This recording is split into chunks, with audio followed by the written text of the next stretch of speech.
വടകരയിലെ ജനങ്ങൾക്കാണ് വിജയത്തിന്റെ ക്രെഡിറ്റ് കൊടുക്കുന്നത്. ഇത് രാഷ്ട്രീയ വിജയമാണ്.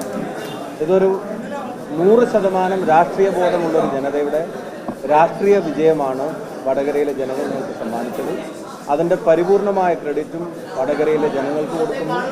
ആ വടകരയിലെ ജനങ്ങളെ ഈ അനിവാര്യമായ രാഷ്ട്രീയ വിജയത്തിന് വേണ്ടി ജനാധിപത്യ മതേതര മാർഗത്തിൽ സമീപിച്ച ഐക്യ ജനാധിപത്യ മുന്നണിയുടെയും RMPയുടെ ഉൾപ്പെടെയുള്ള ഞങ്ങൾക്ക് വേണ്ടി പ്രവർത്തിച്ച മുഴുവൻ സഹപ്രവർത്തകർക്കും ഞങ്ങൾ ഹൃദയാഭിവാദ്യങ്ങൾ നേരുന്നു.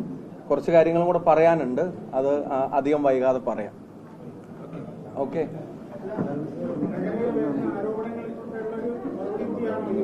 അല്ല, ഞാനതാ പറഞ്ഞത്, രാഷ്ട്രീയ വിജയമാണ്, വടകരയുടെ മതേതര മനസ്സിന്റെ വിജയമാണ്.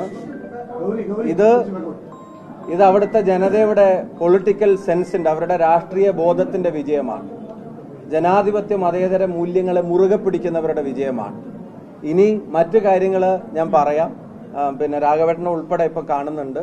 ബാക്കി കാര്യങ്ങൾ ഞാൻ പറയാം. അത് UDF പാലക്കാട് ഉപതെരഞ്ഞെടുപ്പ് എന്തായാലും വേണ്ടി വരും എന്നുള്ളത് നമുക്ക് എല്ലാവർക്കും ബോധ്യപ്പെട്ടു. ഉപതെരഞ്ഞെടുപ്പ് വരില്ലെന്ന BJP പ്രസിഡന്റിന്റെയും CPMന്റെയും ഉൾപ്പെടെയുള്ള ന്യായങ്ങൾ വടകരയിലെ ജനങ്ങൾ തെറ്റാണ് തെളിയിച്ചിരിക്കുകയാണ്. അവിടെ ആ ജനത അർഹിക്കുന്ന ഏറ്റവും ഉചിതമായ തീരുമാനം തന്നെ ഇന്ത്യൻ നാഷണൽ കോൺഗ്രസും ഐക്യ ജനാധിപത്യ മുന്നണിയും എടുക്കും. ഈ പ്രസ്ഥാനങ്ങളുടെ വിജയത്തിന് വേണ്ടി പാലക്കാട്ടെ ജനങ്ങളുടെയും അകമഴിഞ്ഞ പിന്തുണയുണ്ടാവും. ഉപതെരഞ്ഞെടുപ്പ് ജയിക്കാൻ കഴിയും. എന്നെ വടകരയിലേക്ക് അയച്ചത് ജയിച്ചു വരാൻ പറഞ്ഞിട്ടാണ് പാലക്കാട്ടെ ജനങ്ങൾ അയച്ചത്.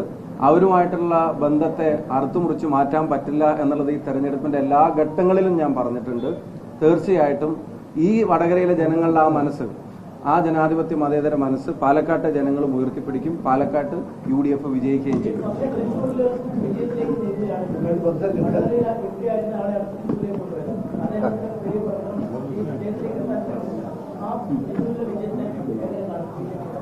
ഒരു കാര്യം ഞാൻ പറയാം, വടകരയിൽ MP ആയിരുന്ന ആൾ തൃശ്ശൂർ പോയത് വലിയൊരു ഉദ്ദേശത്തോടു കൂടി തന്നെയാണ്.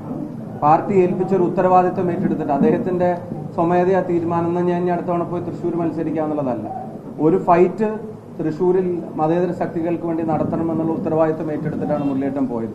ആ തീരുമാനത്തിന്റെ ഗുണം കേരളത്തിലെ 20 ഇപ്പൊ തൃശ്ശൂർ അത് സംഭവിച്ചിട്ടില്ല. പക്ഷെ മുരളിയേട്ടനെടുത്ത ആ റിസ്കിന്റെ, ആ ഒരു തീരുമാനത്തിന്റെ ഗുണം കേരളത്തിലെ 19 സ്ഥാനാർത്ഥികൾക്കും കിട്ടിയിട്ടുണ്ട്. വടകരയിൽ എനിക്ക് ഉൾപ്പെടെ കിട്ടിയിട്ടുണ്ട് എന്നുള്ള ഒരു യാഥാർത്ഥ്യമാണ്. അപ്പൊ അദ്ദേഹത്തിന്റെ പാർട്ടിക്ക് വേണ്ടിയിട്ടുള്ള ആ ഒരു പോരാട്ടത്തിന്റെ ഗുണം, പിന്നെ BJPയെ ഫൈറ്റ് ചെയ്യാൻ എന്ത് റിസ്ക് കൊടുക്കാൻ തീരുമാനിച്ചതിന്റെ ഗുണം കേരളത്തിലെ തിരുവനന്തപുരം മുതൽ കാസർഗോഡ് വരെയുള്ള കോൺസ്റ്റിറ്റ്യുവൻസികളിൽ കിട്ടിയിട്ടുണ്ടെന്നുള്ള യാഥാർത്ഥ്യമാണ്. അല്ല, പിന്നെ അതിലേക്കൊക്കെ ഞാൻ വരാം. രാജ്യത്ത് BJPയുടെ അഹങ്കാരത്തിനും ധിക്കാരത്തിനും ഏൽക്കുന്ന തിരിച്ചടിയായിട്ടും ഈ റിസൾട്ട് ഡെവലപ്പ് ആയിക്കൊണ്ടിരിക്കുകയാണ്. കൂടുതൽ കാര്യങ്ങൾ ഞാൻ പറയും. ഈ ജില്ലയിലെ 13 അസംബ്ലി മണ്ഡലങ്ങളിലും UDF മുന്നേറ്റം കണ്ടു. അതിന് വോട്ട് ചെയ്യാൻ സഹായിച്ച മുഴുവൻ ജനാധിപത്യ വിശ്വാസമുള്ളൂ ജില്ലയിലെ. ഞാൻ പറഞ്ഞല്ലോ, ഷാഫിയും LK രാഘവനും 1 ലക്ഷം വോട്ടിൽ കൂടുതൽ ജയിക്കുമെന്ന് പറഞ്ഞപ്പോൾ പലരും എന്നെ സംശയത്തോടെ നോക്കിയിരുന്നു. അത് യാഥാർത്ഥ്യമായി. ജില്ലയിലെ 13 ഇടങ്ങളിലും UDF മുന്നേറ്റമാണ്. നന്ദി പറയുന്നു, എല്ലാവരോടും നന്ദി പറയുന്നു. LDFും CPMും NDAയും ജില്ലയിൽ തകർന്നടിഞ്ഞതിന്റെ കാഴ്ചയാണ് ഈ തെരഞ്ഞെടുപ്പ് കാണുന്നത്.